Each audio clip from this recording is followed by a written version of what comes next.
अस्सलाम वालेकुम। Faisalabad programme news net के साथ मैं हूँ आपका मेज़बान मोहम्मद बिलाल लोगर।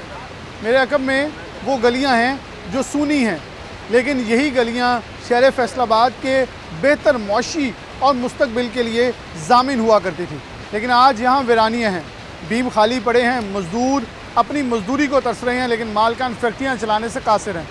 कान पड़े शोर तो सुनाई देता है फैक्ट्रियाँ चलने का, लेकिन यहाँ कान पड़ी आवाज़ सुनाई नहीं देती थी। लेकिन अब जो 1, 2, 3 फैक्ट्रियाँ चलती हैं, उनका शोर गूंजता हुआ पूरे बाज़ारों में सुनाई देता है। मज़दूर ईद से कबल अच्छे सीज़न की तलाश में तो काम करता रहा, लेकिन अब अपनी मज़दूरी के लिए परेशान है। एक ख़त मेरे हाथ में मौजूद है, दरख्वास्त है। मैं सबसे पहले आगाज़ ही प्रोग्राम का इससे करूँगा, क्योंकि मज़दूरों की तरफ मुड़ूँगा तो बेशतर मज़दूर मेरे अकब में मौजूद हैं और मैं उन्हीं मज़दूर से आगाज़ करूँगा। हुकूमत पंजाब की जानिब से और हुकूमत पाकिस्तान की जानिब से भी 32,000 फ़ीकस सैलरी का, यानी कि मज़दूर की उजरत का ऐलान किया गया। और उजरत ऐसे ही है कैसे जैसे दीन के अंदर ये कहा गया मेरे नबी आखिर ज़मान सल्लल्लाहु अलैहि वसल्लम की तरफ से कि मज़दूर को उसका पसीना खुश्क होने से पहले उसकी उजरत दे दी जाए। और उजरत सरकार को जब माना जाता है, सरकार के कवानीन को माना जाता है, तो सरकारी उजरत जो आपके ऊपर लाज़िमुल मलज़ूम है। ये एक वर्कर है मोहम्मद इम्तियाज़, उसकी तरफ से माजिद सफदर, उसकी तरफ से एक ख़त लिखा गया है डायरेक्टर लेबर वेस्ट को। गुजारिश है साहिल माजिद सफदर वल्द फजल करीम, आगे उसने दीगर नाम लिखे, M Shakeel weaving factory Kashmir road मोहल्ला सादकाबाद फैसलाबाद में बतौर वर्कर अरसा 3 साल से अपनी ड्यूटी नहायत ईमानदारी से अंजाम दे रहा है, लेकिन 9 अप्रैल को तनख्वाह बढ़ाने की डिमांड पर उसको निकाल दिया जाता है। यानी कि अपना हक मांगने पर उसको फैक्ट्री से बेदखल कर दिया जाता है, बाहर निकाल दिया जाता है। और ना तो सोशल सिक्योरिटी कार्ड मौजूद है और ना किसी किस्म की सहूलत। माजिद सफदर कौन है जी? अस्सलाम वालेकुम। ये आपकी दरख्वास्त है, अभी आपने दे दी है ये जी? क्या आगे से जवाब आया है? जवाब आया है, अभी जा रही है, अभी कोई जवाब नहीं है। बाबा जी आगे दे रहे हैं, अभी कोई जवाब नहीं है। अभी कोई नहीं है। कितनी देर से? 3 साल से वहाँ काम कर रहे हो? ऐसा क्या करते हो काम वहाँ? वहाँ लूमों का। लूम पे क्या काम करते हो? कपड़े का। नहीं, तुम क्या हो, तुम्हारी ड्यूटी क्या है? हमारी ड्यूटी है लूमा चलानी। लूमा चलानी, मतलब वर्कर हो एक? जी। कितनी तनख्वाह है? तनख्वाह यही 22-24 लाख इससे ज़्यादा। 32,000 नहीं मिलती? कितनी दिहाड़ियाँ लगाई हैं पिछले महीने? पिछले महीने यही 7-8 दिहाड़ी लगी। 7-8 दिहाड़ी। शादीशुदा हो? जी। कितने बच्चे हैं? 2 बच्चे हैं। कितने कितने हैं? एक 1.5 साल का, एक 2.5 साल घर में और कौन कौन है? का। वो सारे हैं, भाई हैं, मेरे भाई हैं। कमाने वाले कितने हैं? 3 कमाने वाले हैं। घर के अखराजात कितने हैं? अखराजात तो बहुत ज़्यादा। तुम्हारे ऊपर कितने हैं? हमारे ऊपर सारे भाइयों के हैं, वालदा है, बाप है मेरा, बच्चे हैं, बीवी है। तो क्या गवर्नमेंट से मुतालबा करोगे? 32,000 तनख्वाह है और गुजारा नहीं हो रहा क्या? तो मालिक जो है मोहम्मद इम्तियाज़ है, ये फैक्ट्री कहाँ है? ये सादकाबाद रोड पर। अच्छा, तो आपने उससे जब मुतालबा किया तो उसने क्या कहा आगे से? आगे से गेट बंद कर दिया, हमारा अंदर आना मना कर दिया। तो पहले भी किसी ने ऐसा काम किया है? पहले जो भी करता है उसे ऐसे करते हैं, निकाल देते हैं। काम कम करते हो? काम भी ठीक करते हैं सारा। कितनी लूमें चलाते हो? 6 6 चलाते हो। पूरा ड्यूटी भी पूरी करते हो? कितने घंटे ड्यूटी करते हो? रात को 14 घंटे, दिन को 10 घंटे। और उसकी उजरत कितनी है एक दिन की? उधर यही 700, 800, 700, 800। और उससे ज़्यादा नहीं दे रहे? बनती कितनी है? बनती तो 14-1500 है, लेकिन देते हैं। नहीं दे रहे। अस्सलाम वालेकुम। ये ले लें अपनी दरख्वास्त। आप कहाँ काम करते हैं? मैं इसका भाई हूँ बड़ा। आपके साथ भी यही हुआ? जी। आप भी उसी फैक्ट्री में थे? उसी फैक्ट्री में हम काम करते थे। चांद रात को हमारा उसने मालिक ने गेट बंद कर दिया, सिर्फ इस वजह से कि हमने अपनी तनख्वाह के बारे में उनसे बात की। जो भी उससे ये बात करता है वो बोलता है इसको बाहर निकाल दो, इसको दोबारा फैक्ट्री के अंदर नहीं आने देना। और कल भी हम गए उधर, हमारी टीम भी हमारे साथ गई थी।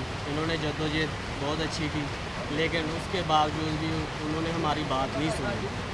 गाली गलौज भी की, बदतमीज़ी बहुत ज़्यादा करता है। वो जो मैनेजर है, जो भी उसको बोलता है वो बोलता है इसको थप्पड़ मार के बाहर निकाल दो, इसकी कोई बात नहीं सुनी।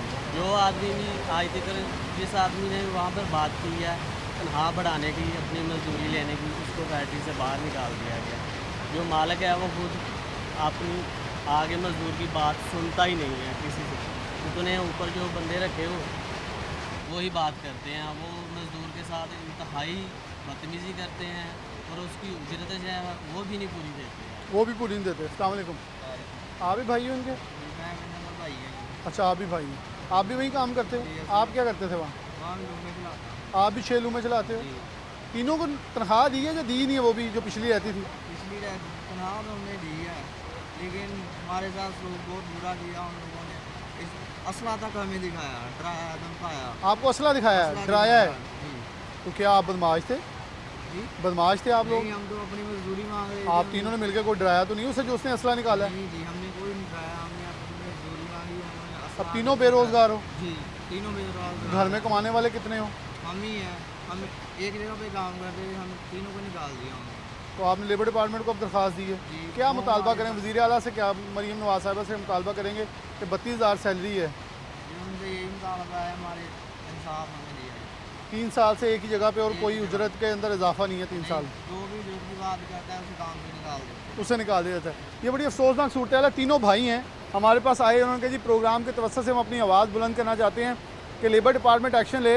ये तारकाबाद रोड के ऊपर फैक्ट्री है और जो मालिक है उसकी तरफ से इम्तियाज़ नामी मालिक इन्होंने बताया है कि वो उजरत नहीं पूरी देता। जब पूरी उजरत की बात की, तीनों भाइयों को निकाल दिया है, जो भी वहाँ हक की बात करता है उसे निकाल दिया जाता है। बिलाशुबा अगर वो मालिक देख रहा है, मेरा प्रोग्राम हाजिर है, आप अपना मौक़िफ़ दे सकते हैं क्योंकि मैंने आपकी फैक्ट्री का और आपका नाम लिया है, तो आपके पास ये जवाज़ है कि आप मेरे प्रोग्राम में मौक़िफ़ दे सकें। लेकिन यहाँ आप अगर झूठे हुए तो यकीनन तौर पे आपको शर्म आनी चाहिए। और ये हर तरह से तज़हीक अमेज़ रवैया, किसी का हक़ खाना और किसी का हक़ उसके ऊपर दबा देना कि उसके हक़ होने के बावजूद उसे ना देना। और मजदूर से बात है। अस्सलाम वालेकुम। क्या हालात वाक़ है मजदूरियों के? मनीवर माए ने लान ते किता 32,000 रुपए का मिलती किसी को नहीं। अब मेरे साथी इन्हों की 20,000 तनख्वाह ने 32,000 का जो कहते हो कहते असीं कित्थों दईए। मरीम नवाज को जाके लै लो, मालिक को सानू ये सवाल कर दिया भी वो जाके लो, असीं नहीं दे सकते। मरीम नवाज ने कहा हैगा मिलती किसी को नहीं हैगी, मिल नहीं रही किसी नहीं किसी ने। आ दोस्त मेरे खड़े हैं, इन्हों की 20,000 रुपया तनख्वाह ने। तो ईद तो पहले कितनी मिली है? 20,000 ही 20,000 में। आप कौन सी फैक्ट्री में काम करते हैं? ये मेरे साथ ही है। इनके साथ कितनी देर हो गए हैं 3 साल फैक्ट्री में काम कर रहे हैं? ऐसा क्या करते हैं? मुंशी हैं। मुंशी तो बड़े तगड़े होते हैं, जैसे मुंशी कमज़ोर होया है तो उन्होंने भी उन्हीं की मिलती है। तो तुम उन्होंने कहा जी मुंशी की नहीं चली तो दूजिया की चलनी। चलें जी, यहाँ मुंशी भी परेशान नज़र आ रहे हैं हमें, हमारे पास यहाँ और भी लोग हैं। अस्सलाम वालेकुम। कितने साल से काम कर रहे हैं? इधर 7 साल 7 साल तो की काम कर रहे हो? हाल उम्र ਤੁਸੀਂ ਵਰਕਰ ਹੋ ਤੇ ਕੁਝ ਕਮਾਇਆ ਕੁਝ ਬਣਾਇਆ ਹੋਵੇ, ਕੋਈ ਕੋਠੀ ਕੋਈ ਕਾਰ और रोटी चलती वो भी बड़ी औखी हो ਕੋਈ ਕਰਜ਼ਾ ਕੁਰਜ਼ਾ ਨਹੀਂ ਚੜਾ ਲਿਆ? नहीं जी ਉਹ ਬਰਾਬਰ कर्जा ਬਰਾਬਰ। लिया वा ये फिलहाल जो देना शुरू करना वो 50,000 ਅੱਛਾ, ਈਦ ਤੋਂ ਪਹਿਲੇ ਇੱਕ ਮਹੀਨੇ 'ਚ ਕਿੰਨੀਆਂ ਕੁ ਦਿਹਾੜੀਆਂ ਲੱਗੀਆਂ?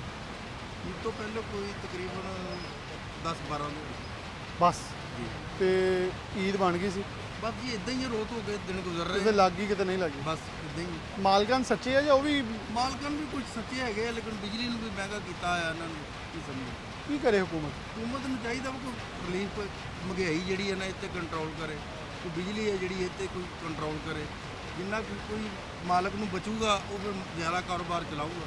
चलें, ये सही इनकी बात है कि मालिक को कुछ बचेगा वो आगे बचाएगा।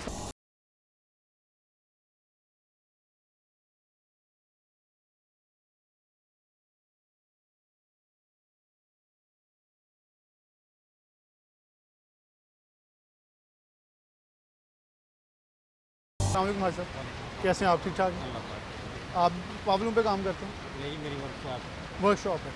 तो आपके पास तो आगे दुखड़े बयान करते होंगे वर्कर, तो चाय की सुर्खियाँ लेते हुए चार दिल की भड़ास निकालने के लिए। जी ऐसे ही करते हैं, लेकिन मजदूर क्या करें, उनके एक वक्त की रोटी जो है चलती नहीं है। सच्ची बात है ये। सच्ची बात तो है। हुकूमत को अमूमन ये लगता है कि ये हम भाई कहता है ना कि मेरे सिर कर्जा नहीं चढ़ा, ये झूठ बोलता है, इसके सिर कर्जा चढ़ा हुआ है। यानी कि अपनी वो सफ़ेद पोशी का भरम रखता है। हाँ, उसका सिर्फ कर्जा चढ़ा हुआ है, इस मजदूरी से इसका काम नहीं चल रहा है। इसका जिसका काम चल रहा है ये कभी झूठ ना बोले। बिल्कुल सही है। इसके आपने सही बिजली के बात। बिल घर के देखें, आप गैस के बिल देखें, इनके अखराजात देखें, आप जो है बनाए इनका राशन जो है ना एक हफ्ते का काम वो तो देखें। 7-8 हज़ार रुपये का है, बिल्कुल सही है।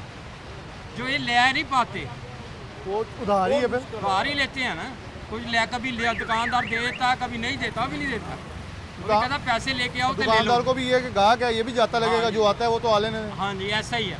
ये हम बिल भराएं या अपना बच्चों को पालें या उनको पढ़ाएं, बच्चे भी नहीं पढ़ा रहे। वो तो सरकारी स्कूलों में अगर है तो हिम्मत वहीं पढ़ा लें, प्राइवेट तो नहीं पढ़ा सकते। वो भी कहते हैं जी हम अभी ये भी प्राइवेट हो गए हैं, बल्कि बच्चों को लोग मजदूरियों पे लगा रहे हैं, लगा रहे हैं, ताकि मजदूरी भी लगा रहे हैं उन्होंने, और उनसे क्या भी कुछ करना? मिल जाए। जब कुछ मिल जाए। और बिजली का बिल जो है गर्मियों में 10-10, 11-11 हज़ार से कम तो होता ही नहीं। बिल्कुल सही है। सर्दियों में गैस का बिल नहीं 10-11 हज़ार से कम आता किसी को। और बेचारा दाई की मजदूरी जो हफ्ते का बनाता है 7-8 हज़ार रुपया जो तो बिलों में चल जाता है इनका। जो लोग मजदूर किराए पे रहते हैं उनका क्या, किराया लहदा है। उनका किराया लहदा हो जाता है। बिल्कुल भाई साहब ने बड़ी प्यारी और खूबसूरत बातें ये की हैं कि पेशेमानी ऐसी है कि सफ़ेद पोशी का भरम रखते हुए कुछ लोग ये नहीं बताते, जैसे इस भाई ने बताया उसने कहा बस चल रहा है, अल्लाह का शुक्र अदा कर लेना चाहिए हर हालत में, लेकिन जो हुक्मरान है उनसे जवाब तलबी होगी कि आवाम तंग थी, मज़दूर को मज़दूर का हक़ नहीं मिल रहा था और लोग खाते रहे। और फैक्ट्री मालकान भी कुछ कह रहे हैं कि परेशान हैं, वो भी अपनी तंगी बयान करते हैं, वो भी पीछे से परेशान है। लेकिन ईद का अच्छा सीज़न लगा मेरे ख्याल में, तब तो मज़दूरों को कुछ ना कुछ मिल जाना चाहिए था, क्योंकि अगर ईदी अच्छी लगी है तो फिर इनका भी हक़ है। अस्सलाम वालेकुम, आगे आ जाओ ज़रा, क्या करते हो आप? ये महंगाई बहुत ज़्यादा हो गई है, घरों के बिल बहुत ज़्यादा आ रहे हैं। तो आप भी पावर लूम पे हो? जी मैं क्या करते हो? भी पावर लूम करता हूँ। तो शादीशुदा बच्चे हैं? कितने पढ़ते हैं? क्यों? छोटे हैं अभी, तो उनका खर्चा पानी वगैरह पूरा? बहुत मुश्किल से पूरा कर रहे हैं, खाना घर का खाना राशन वगैरह पूरा करिए, उनके कपड़े वगैरह पूरा करिए। इस साल मैंने ईद पर कुछ भी नहीं लिया, जुत्ती तक नहीं ली अपनी, ना ही कोई कपड़े वगैरह ले गए। महंगाई बहुत ज़्यादा हो गई। कितने क्यों? महंगाई बहुत है, वो कह रहे हैं जी ईद के कपड़े तक और चीज़ें तक नहीं खरीदी, बच्चों को कुछ नहीं लेके दिया क्योंकि महंगाई बहुत है, दिहाड़ियाँ कम लगी हैं। बाबा लतीफ़ साहब मौजूद हैं, इनके अमूमन मसाइल हल करने के लिए लेबर डिपार्टमेंट के बाइज भी हमें मिलते हैं, अमूमन हर एहतजाज में इनके साथ साथ होते हैं। भाई बहुत शुक्रिया वक्त देने के लिए। अब तो एहतजाज भी कम पड़ गए हैं, शायद मज़दूर को ये लगता है कि जो दो, मुझे याद पड़ता है कि 8-30 में से 25 में से एक दिहाड़ी मिस होती थी, मज़दूर सड़कों पर आता था।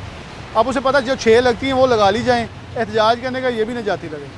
बिल्कुल एहतजाज की तो सकत ही नहीं रही ना। अब अभी मैं देख रहा था इस भाई का 1200 रुपये की चार कापियाँ आई हैं बच्चे की, बच्चों को ना पढ़ा सकते हैं ना किताबें दे सकते हैं। ये रियासत की जिम्मेदारी थी। आइन का आर्टिकल 3, 37, 38 जो कहता है आज से 50 साल पहले आइन तो बनाया गया, लेकिन उस आइन पर आज तक अमल दरामद नहीं हुआ। मजदूर उसी तरह मरा है। हमारा जो लेबर डिपार्टमेंट है, यहाँ पे करप्ट जो कि बददियानत राशि लेबर डायरेक्टर बैठा हुआ है, जो कोई मजदूर अपने हकूक़ की बात करता है, अपने उजरत में इजाफे की बात करता है, उसका गेट बंद हो जाता है। और जो लेबर डिपार्टमेंट में भी, लेबर डिपार्टमेंट में फैक्ट्री में भी गेट बंद हो जाता है। जब मजदूर को जाते हैं वहाँ पे सिर्फ और सिर्फ हमें क्या दीजिए, हम रिपोर्ट बना देते हैं। हमें रिपोर्ट नहीं चाहिए। हमारा जो इतना बड़ा हमला है फैसलाबाद के अंदर, 2 डायरेक्टर बैठते हैं, डिप्टी डायरेक्टर बैठते हैं, लेबर अफसरान बैठते हैं, उनको चाहिए कि मजदूरों के मसाइल हल करें। और ऊपर से सोशल सिक्योरिटी का महकमा जो सिर्फ अपना महाना मंथलियाँ इकट्ठी करता है।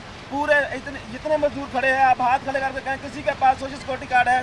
किसी एक वर्कर के पास, फैक्ट्री मालिक से लिया जाता है। जो हाँ सोशल सिक्योरिटी कार्ड का कंट्रीब्यूशन मालिक ने जमा कराना होता है। लेबर महकमा सोशल सिक्योरिटी, मुझे तो यहाँ तक पता चला था कि सोशल सिक्योरिटी की मद के अंदर इतनी बड़ी अमाउंट पड़ी है कि और लेबर डिपार्टमेंट ने इतने पैसे लिए हैं कि बच्चों की फ़ीसें जमा होनी हैं, इनकी यूनिवर्सिटियों की फ़ीसें नहीं जमा होती, बहुत सारे मसले हैं। मैं आपको बताना चाहता हूँ कि फैसलाबाद का जो सोशल सिक्योरिटी का 3 डायरेक्टोरेट हैं, वहाँ पे जो बड़े अदारे हैं, गारमेंट्स के अदारे हैं, उनका कंट्रीब्यूशन आता है, वो आ रहा है 37 करोड़ रुपया महाना।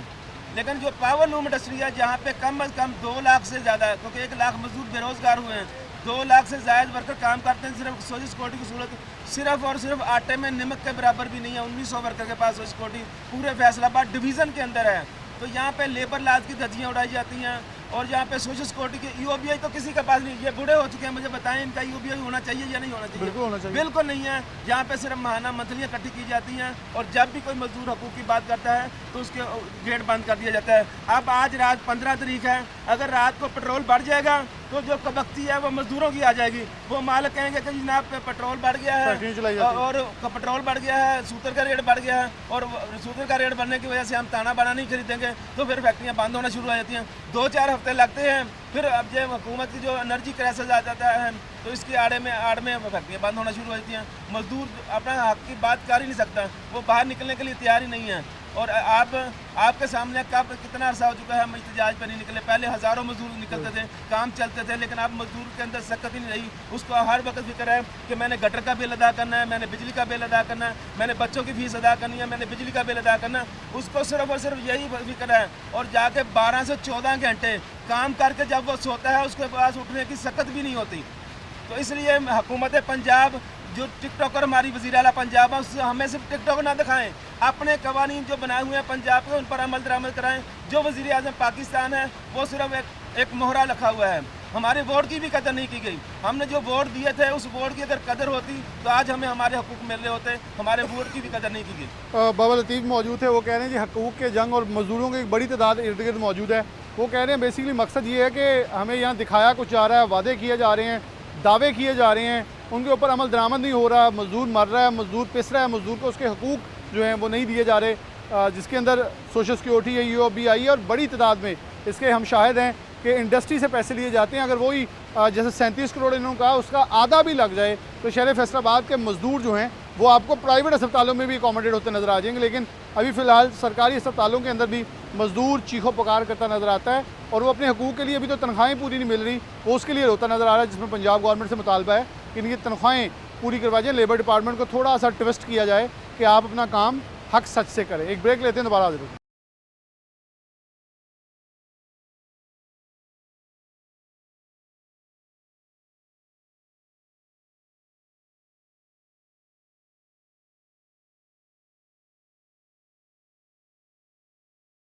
वेलकम बैक नाज़रीन, दोबारा से प्रोग्राम के अंदर खुशामदीद कहते हैं। बात करें जब पावरलूम इंडस्ट्री की, तो कॉटन पावरलूम एक बहुत बड़ा सेक्टर है जो कि ख़ास तौर पर बरामदी सनत के साथ वाबस्ता है। जो इनवासा मौजूद हैं, साबिक सदर हैं फैसल ईमान सनत तजारत के, इनसे बात का आगाज़ करते हैं। चौ साहब, इस वक्त ईद गुजर गई है, क्योंकि एक बड़ा सीज़न होता है ईद का, अब वो गुजर गया, तो उसके बाद के हालात वाक़यात क्या प्रोडक्ट कर रहे हैं कि चीज़ें फ़्लो में आएंगी, क्योंकि इस वक्त बिजली बहुत महंगी है और अगर ख़ास तौर पर किसी भी चीज़ की वैल्यू एडिशन की बात करें, सबसे ज़्यादा उसके अंदर रिसोर्सेज होते हैं, ख़ाम माल होता है और ये बिजली भी एक ख़ाम माल के तौर पे इस्तेमाल होती है।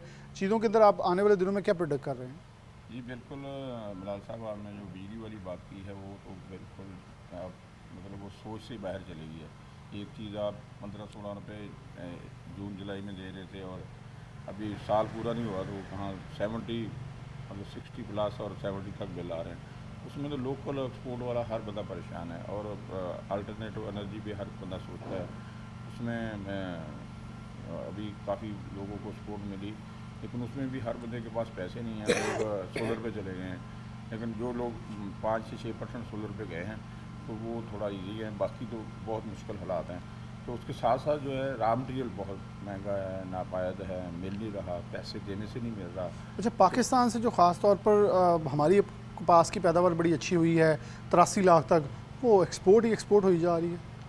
हाँ, वो भी रोकनी चाहिए, बिल्कुल रोकनी चाहिए। अपनी ज़रूरत के मुताबिक जो चीज़ हैं, जो मतलब पूरी दुनिया में ये फिनोमेना है कि आपकी लोकल इंडस्ट्री को पहले प्रोटेक्ट किया जाता है, उसके बाद कोई चीज़ अगर आप रॉ मटेरियल भेजेंगे तो फिर इम्पोर्ट करेंगे, डबल हमें नुकसान होगा। एक तो हमारी इंडस्ट्री बंद होगी, दूसरा हमने फिर फॉरेन एक्सचेंज फिर दिया उनको इम्पोर्ट पे। तो ये तो पॉलिसी फौरी चेंज करनी चाहिए और मेरी वज़ीर दाखिला और वज़ीर ख़जाना से पुरज़ोर अपील है कि इसको फौरी देखें, देख के काटन को तो बैन करना चाहिए। बिल्कुल काटन बिल्कुल नहीं बहस जानी चाहिए। हाँ, जो चीज़ें यहाँ नहीं इस्तेमाल होती उस पर मतलब वो स्पिनिंग वालों को भी उसमें कुछ चीज़ें हैं, मतलब 10 सिंगल है, कुछ चीज़ें ऐसी हैं जो जिनकी बड़ी डिमांड है वो भेजें। जो मतलब फाइन पाउडर हैं जो यहाँ हाउजरी के लिए इस्तेमाल होने हैं, हमारी इंडस्ट्री के लिए इस्तेमाल होने हैं, उनको तो फौरी बैन होना चाहिए। आपसे गुफ्तगू का सिलसिला जारी है। और लोग अस्सलाम वालेकुम जी। भाई साहब, गुलामाबाद तो पहचाना ही इंडस्ट्री से जाता है, आपकी तो बड़ी उम्र गुजरी है यहाँ, क्या हालात देख रहे हैं? दोबारा रौनकें देखी जा सकती हैं इन गलियों बाज़ारों में? इस वक्त तो मुश्किल दिखता, जी पॉलिसी इन्हों की है, इन्हों चाहिए कपड़ा बाहर भेजना, बरामदगी करन जी, बिजली के रेट घट करन ताकि हर बंदा सुकून नाल रोटी खा सके। इन्नी महंगी बिजली देखी कभी? ना असी अपने दौर से देखिया ही नहीं ये कम। 84-85 साल की उम्र के बिल्कुल बिल्कुल मैं नहीं देखिया इन्हें 70 रुपये यूनिट। 70 रुपये यूनिट वैसे गुजारा हो सकता है? नहीं हो सकता जी, बस बड़ी मुश्किल ना, बस आओ जाओ चलाइया नुकसान से जा रहे हैं। तो हुण तो बिजली बकायदा बोल के लोग अल्टरनेटिव भी दे रहे हैं, सोलर के भी लोगों को आन नहीं दिता जा रहा क्योंकि वो बरामद ही कर दिता जा रहा। हाँ जी हाँ जी हाँ जी, इस वास्ते गौरमेंट को पॉलिसी ऐसी बनानी चाहिए, कपड़े की बरामदगी करन, सूट पर पाबंदी लान, जब मुल्क के खपत है इस बाहर क्यों जाए। तो सूतर इत्थे महंगा हो गया, सूतर महंगा वा, कपड़ा सस्ता वा, कपड़े को कोई बाहर भेजता नहीं। बिल्कुल सही है। इनका कहना है कि ख़ास तौर पे ये अपने तजर्बे से ये चीज़ बता रहे थे कि कपड़े की डिमांड जो है वो बाहर है, लेकिन उसको बाहर बरामद नहीं किया जाता, जबकि सूतर जो है जिसे यान हम कहते हैं उसकी डिमांड होने के बावजूद बाहर वो बरामद हो रहा है। पाकिस्तान के अंदर उसकी खपत जो है वो वैसे परेशान कुन साबित हो रही है। अस्सलाम वालेकुम भाई साहब, चले अस्सलाम वालेकुम, आपसे बात कर लेते हैं। अच्छा, आप कैसे देखते हैं, हम ये अब साइजिंग पे खड़े हैं, ये एक बहुत अहम जुज़ है। जब हम स्पिनिंग से निकल के आते हैं तो फिर यहाँ से होकर चीज़ें चलनी हैं, यॉन मार्केट वाबस्ता है, क्या हालात वाक़ इस वक्त चलते नज़र आ रहे हैं? हालात वाक़यात कैमरा आपके पास है, आप पीछे देख लें, बोरे कितने हैं यहाँ पे माशाल्लाह, स्टॉक इतना होता है बोरे का जिसका कोई हिसाब नहीं। मुझे यहाँ पहले वो लगी नज़र आती थी मशीनें, वो भी ख़त्म हो गई हैं। मशीनें भी ख़त्म हो गई हैं और जब परचेजिंग पावर भी नहीं है लोगों के पास और बोरा बहुत ज़्यादा महंगा है और पैसे दे के भी बोरा नहीं मिल रहा, 4-5 दिन बाद पर्ची मिलती है, हमें वापस बोरा मिलता है। और सबसे बड़ा फैक्टर है बिजली जो हमें ये दे रहे हैं वो ओवर बिलिंग हो रही है।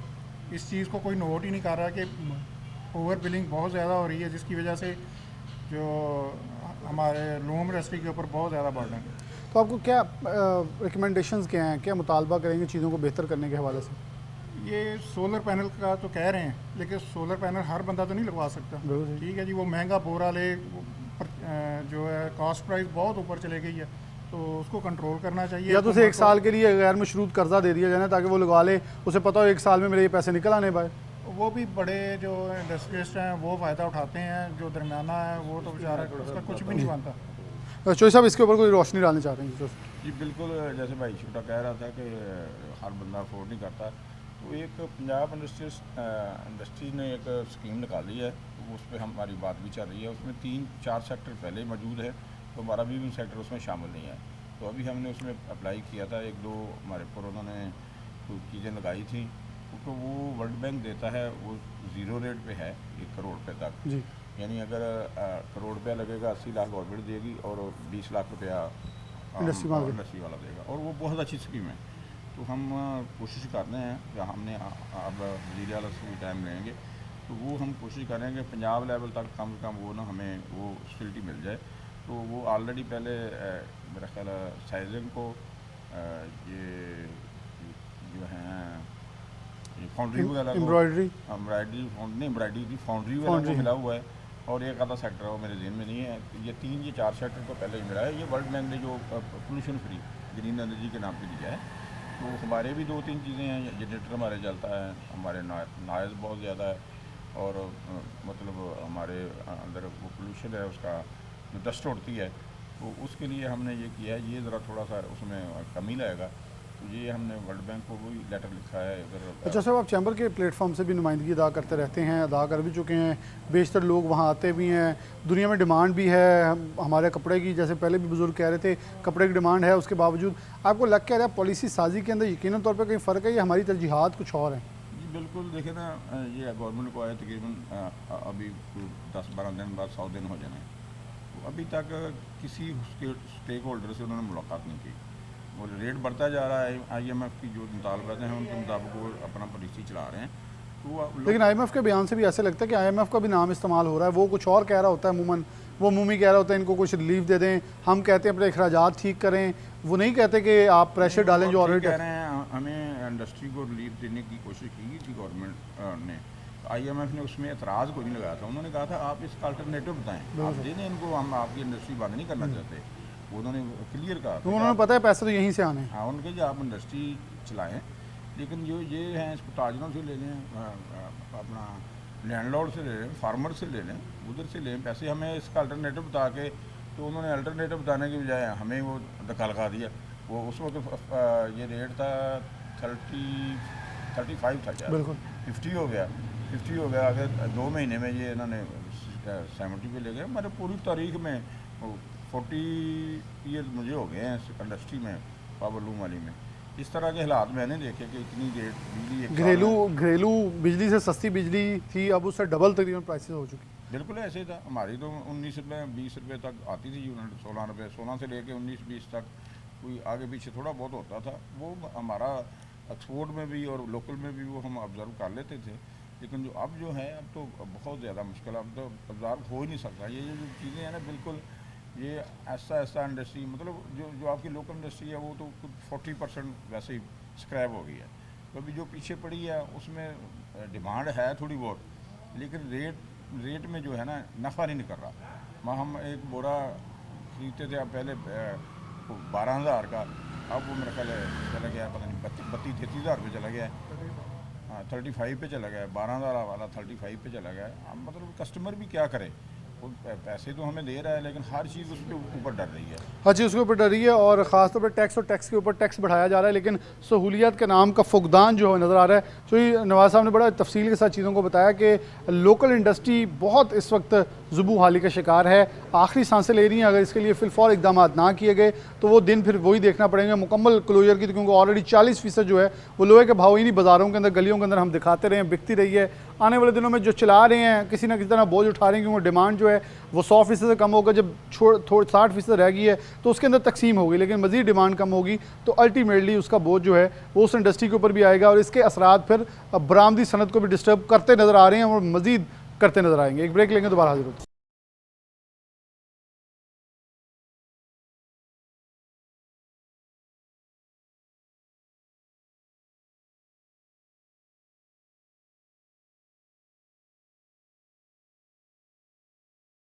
वेलकम बैक नाज़रीन, दोबारा से प्रोग्राम के अंदर खुशामदीद कहते हैं। यॉन मर्चेंट एसोसिएशन के अंदर पहुंचे हैं। पाकिस्तान की सबसे बड़ी जो मार्केट है यॉन मर्चेंट की, एशिया की, फैसलाबाद के अंदर वाक़ है। सेंट्रल चेयरमैन पायमा है कैसे शहमद गुच्छा साहब, इनसे बात करते हैं। कैसे भाई, बहुत शुक्रिया वक्त देने के लिए।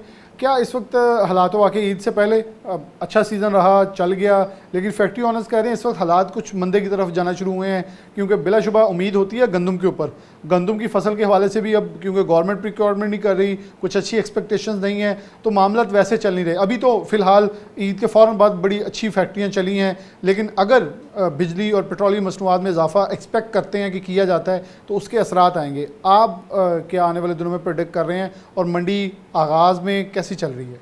बहुत शुक्रिया डॉक्टर साहब। देखिए जी, सबसे पहली सूरत ये है कि ईद से पहले जैसा कि आपको पता है कि हमारे पूरे एक कारोबार का, बिज़नेस का एक दारोमदार एक त्यौहार पे होता है, जो ईद का त्यौहार होता है। तो अल्लाह का शुक्र है, हमारे जो पिछले जो 3 महीने गए हैं, 4 महीने, बहुत अच्छा कारोबार रहा है और यान की सेल हुई है, कपड़ा भी सेल हुआ है और तकरीबन बहुत अच्छे हालात रहे हैं। लेकिन अब ईद के बाद जो सूरत हाल ये है कि हमें इस वक्त जो बिजली की प्राइस बहुत बढ़ गई है, गैस की प्राइस बढ़ गई है और आने वाले दिनों में जो पेट्रोल की प्राइस है वो भी बढ़ रही है। तो ये हालात देखते हुए ये लग रहा है कि आइंदा हम इंडस्ट्री जो है वो कैसे चलाएंगे, और उसका इंडस्ट्री का जो दारोमदार है ख़ास तौर पर हमारी एनर्जी पे है। जब तक हमारी एनर्जी जो है एक लेवल पे नहीं होगी या उसकी प्राइस कम नहीं होगी, हम अपनी फैक्ट्रियाँ, हम अदारे हम नहीं चला सकते हैं फ़िलहाल जो सूरत है। अच्छा गुच्छा साहब, यॉन क्यों महंगा हो रहा है? पूरी दुनिया के अंदर गुज़श्ता 2 से 3 रोज़ में देखें तो बड़ा रैपिडली डिक्रीज़ आ रहा है, नीचे गिर रहा है। सूतर मंडी फैसलाबाद या फैसलाबाद पाकिस्तान की यॉन की बात करें, प्राइसेस हाइक हैं, एक्सपोर्टर चीख रहे हैं, लोकल मैन्युफैक्चरर चीख रहा है कि पाकिस्तान के अंदर यॉन की कीमतें क्यों नीचे नहीं आ पा रही, आखिर बुनियादी वजह क्या है? डॉक्टर साहब, ये आपने बड़ा अच्छा सवाल किया है।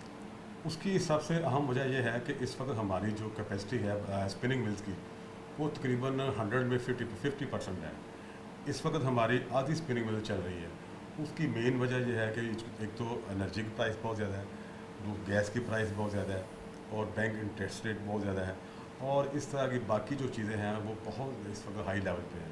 हमारी जो कॉस्ट ऑफ डूइंग बिजनेस है इस वक्त हर चीज़ की, चाहे आप हमारी साइडिंग इंडस्ट्री ले लें, आप डाइंग इंडस्ट्री ले लें, आप स्पिनिंग ले लें, हर चीज़ की सब प्राइस, केमिकल की प्राइस बहुत ज़्यादा है, जिसकी वजह से ये चीज़ें महंगी होने से हमारा जो इस वक्त जो है सूरत हर चीज़ जो महंगी है, उसमें जो है इस वक्त जो सूरत आने वाली जो ईद के बाद जो है वो हमें यही लग रहा है कि अगर तो ये चीज़ें काबू में, कंट्रोल में रहीं तो इंशाल्लाह ताला ये मार्केट स्टेबल रहेगी, हालात चलते रहेंगे। अगर ये चीज़ें जो है एनर्जी, जैसे कि गवर्नमेंट ने भी बताया इन्होंने पहले कि ईद के बाद जो है वो बिजली की प्राइस बढ़ेगी, इसके बाद गैस की प्राइस पहले इन्होंने बढ़ा दी है, और बाकी जो इस वक्त जो इन्होंने IMF से जो मुआहदा किया है उसके मुताबिक बाकी जो चीज़ें इसमें को पॉजिटिव भी आ रही हैं, अल्लाह करे वो सारी चीज़ें जो है वो पॉजिटिव रहें, तो कोई मसला नहीं है कि मार्केटें ठीक रहेंगी। और इसके अलावा एक और भी है अच्छी बात यह है कि इस वक्त हमारी जो क्रॉप जो कॉटन की हुई है वो बहुत बेहतर हो गई है हमारे पास, हमारा जो इम्पोर्ट बिल कम हुआ है। इस तरह की चीज़ें जो हैं वो नेगेटिव जो चीज़ें हमारी पॉजिटिव की तरफ जा रही हैं, तो अल्लाह करे अब ईद के बाद भी वो चीज़ें पॉजिटिव रहें तो कोई मसला नहीं कि इंशाल्लाह ताला हमारी इंडस्ट्री भी चलती रहेगी और हमारे कारोबार भी स्टेबल रहेंगे। लेकिन अगर पाकिस्तान के अंदर यौन की पैदावार अच्छी कपास की पैदावार अच्छी हुई है, यौन प्राइसेस हाई हैं, लेकिन अगर बाहर से आने वाली रुई जो होगी, ख़ाम माल जो होगा सस्ता हो जाएगा, तो लोग बाहर से दरामद करना शुरू कर देंगे, दरामदी बिल भी बढ़ेगा, पाकिस्तान की लोकल कपास मंदे में जाएगी, किसान खुशहाल होने की बजाय बदहाल होगा, तो फिर ये तो एक मनफी रुझान का ट्रेंड भी शुरू हो सकता है। देखिए जी, सबसे बड़ी बात तो ये है कि इस वक्त जो स्पिनिंग मिल है उसमें हमारा जो कॉटन का जितना भी रॉ मटेरियल है वो सारा तकरीबन 50% हम जो इम्पोर्टेड इस्तेमाल करते हैं उसमें 50% जो हमारा लोकल हमारा जो है वो कॉटन इस्तेमाल होती है। तो वो आपकी बात बिल्कुल सही है कि अगर इंटरनेशनल मार्केट में ऐसा कोई फ्लक्चुएशन आती है, अप डाउन आते हैं, तो उसके असरात तो लाजमी पाकिस्तान में पड़ेंगे, हमारी इंडस्ट्री में पड़ेंगे। लेकिन उसके लिए मैंने जैसे आपको बताया कि इस वक्त जो हमारे आर्मी चीफ साहब ने उन्होंने एक बड़ा अच्छा स्टेप लिया है कि सारे हमारे जो बिज़नेस के जो स्टेक होल्डर हैं उनको इकट्ठा करके एक पेज पे बैठा के वो ऐसे अच्छे फैसले कर रहे हैं कि जिससे हमारी इंडस्ट्री चले। तो अगर ये मामला तो इंशाल्लाह ताला ये इसी तरह बैठ के अफाम व तफहीम से हम करेंगे तो कोई ऐसा मसला नहीं है कि जी हमारी इंडस्ट्री ना चले, हमारी इंडस्ट्री चलेगी इंशाल्लाह ताला। इस वक्त जो मौजूदा जो सूरत हाल जो मैं अखबारात में जो मीडिया में देख रहा हूँ तो वो तो मुझे लग रहा है कि इंशाल्लाह ताला आने वाले जो दिन हैं वो हमारे पाकिस्तान के लिए, हमारे मुल्क के लिए बहुत बेहतर लग रहे हैं। अल्लाह करे ऐसा ही हो। हम दुआ करेंगे। हमने मसाइल डिस्कस किए, लेकिन आने वाला बजट जो अभी तो 3 माह का गुजर गया, क्योंकि 2024-25 के बजट के ऊपर इस पर डिबेट चल रही है, बड़ी मशावरतें हो रही हैं, SME को ऑन बोर्ड लिया जा रहा है। आप क्या मशवरा देंगे कि बजट 2024-25 के अंदर ख़ास क्या किया जाए मार्केट्स के हवाले से, ट्रेडर्स के हवाले से, क्योंकि आपको टैक्स नेट के अंदर भी लेके आया जा रहा है। फिर ये भी कहा गया 20 लाख लोगों की सिमें बंद कर दी जाएंगी जो नॉन फाइलर हैं। आपको लगता है कि ये चीज़ें टैक्स गुजार जो हैं ऑलरेडी उनका हौसला बढ़ाएंगी कि नए टैक्स गुजार आ रहे हैं जो नहीं दे रहे उनको पकड़ा जा रहा है? क्योंकि ये डिमांड हर टैक्स देने वाले की है कि हमारे ऊपर बोझ डालने की बजाय नए लोगों को पकड़ें, नए लोगों को सर्कल में लाया जाए। तो अब उधर ये बढ़ते हुए कदम जो है 2024-25 के अंदर आप इसके अंदर मज़ीद क्या ऐड करना चाहेंगे? डॉक्टर साहब, बाजी है कि जो आने वाला बजट है उसमें सबसे पहले जो हुकूमत ने ये फैसला किया है कि हर बंदे को जो टैक्स देना चाहिए, इसमें कोई शक नहीं है। हमारे ताजर जो हैं मोस्टली हमारे जो टैक्स नहीं पे करते, आम तौर पे जो छोटा ताजर बिल्कुल टैक्स पे ही नहीं करता। अभी जो इन्होंने 1500 या 1200 जो भी इन्होंने टैक्स लगाया है, मैंने कहा वो अच्छा फ़ैसला किया है। और उसके बाद इन्होंने जो फैसला किया है कि सिमें बंद करने का या इन्होंने जो और चीज़ें बताई हैं वो होनी चाहिए। देखिए यार, हम टैक्स देंगे तो हमारा मुल्क चलेगा। टैक्स के बगैर कोई मुल्क नहीं चल सकता, हमारी इंडस्ट्री नहीं चल सकती, हमारे अदारे नहीं चल सकते। इसलिए हम ताजरों को हमें टैक्स देना चाहिए। और मेरी हुकूमत से ये गुजारिश है कि जो उन्होंने स्टेप अभी जो लेने का उन्होंने ऐलान किया है वो बिल्कुल सही है और हम उनके साथ हैं। और इंशाल्लाह ताला और भी जो हम जो चाहते हैं कि ये चीज़ें इनके साथ कारोबार को बेहतर करने के लिए, इंडस्ट्री को बेहतर चलाने के लिए होने चाहिए। गवर्नमेंट को चाहिए कि हमें साथ बिठाए, जितने भी स्टेक होल्डर हैं कारोबार के, सब इकट्ठे बैठे और इकट्ठे बैठ के हम पूरे पाकिस्तान के चैम्बर्स हैं, सब चैम्बर्स को इकट्ठा करके एक लाहेअमल तय करें कि हमने इंडस्ट्री को बेहतर कैसे करना है, हमने अपनी एक्सपोर्ट कैसे बेहतर करनी है। और इंशाल्लाह ताला जब हम इकट्ठे बैठ के ये मामला करेंगे तो इंशाल्लाह ताला कोई मसला नहीं है कि हमारे कारोबार ना चलें, हमारी एक्सपोर्ट भी बेहतर होगी और हमारा मुल्क जो है वो सही सिमत में गामजन होगा, सही सिमत में आगे बढ़ेगा। बहुत शुक्रिया। कैसे शमत गुजर साहब मौजूद हैं। इनका कहना है कि सब स्टेक होल्डर्स को एक टेबल पर बैठाकर एक पॉलिसी मुरतब की जाए जो लॉन्ग टर्म पॉलिसी हो। मिसाके मौशत का एक जुमला जो है हमने बहुत सुना। बिल्कुल हर ट्रेडर का, हर कारोबारी शख्स का कहना है मिसाके जमहूरियत हो सकती है तो मिसाके मौशत क्यों नहीं हो सकती। तमाम सियासी जमातों के नुमाइंदगान हों, स्टेक होल्डर्स हों, एक टेबल पे बैठकर एक दस्तखत करके एक पॉलिसी बने जो 10 साल के लिए राइज हो, बल्कि इससे भी लंबी, ताकि हर एक को पता हो, जैसे एक्सपोर्टर कहते हैं कि एक फ़िक्स डॉलर रेट हो, हमें मालूम हो हमने दरामद बरामद करनी किस पे, कीमत देनी क्या, रेट कहाँ करना है। जब रेटिंग होगी उसके हवाले से हमें भी नुकसान नहीं होगा, ग्राहक को भी नहीं होगा और पाकिस्तान की मंडी जो है वो साजगार तौर पर जो है पूरी दुनिया के अंदर पाई जाएगी और कंपेटिटेबल कंट्रीज़ जो हैं उनके अंदर भी हम अपना रुझान जो है बरकरार रख सकेंगे। बहुत सारी चीज़ें हैं। मकसद भी प्रोग्राम का यही होता है ताकि मुस्बत चीज़ों को आगे लेके चलें, स्टेक होल्डर्स की आवाज़ बुलंद की जाए ताकि हुकूमत और ऐवानों में बैठे लोग जो हैं उसको मुस्बत अंदाज में लेके आगे बढ़ सकें। इसी के साथ प्रोग्राम न्यूज़ नेट से इजाज़त दीजिए। अल्लाह हाफ़िज़।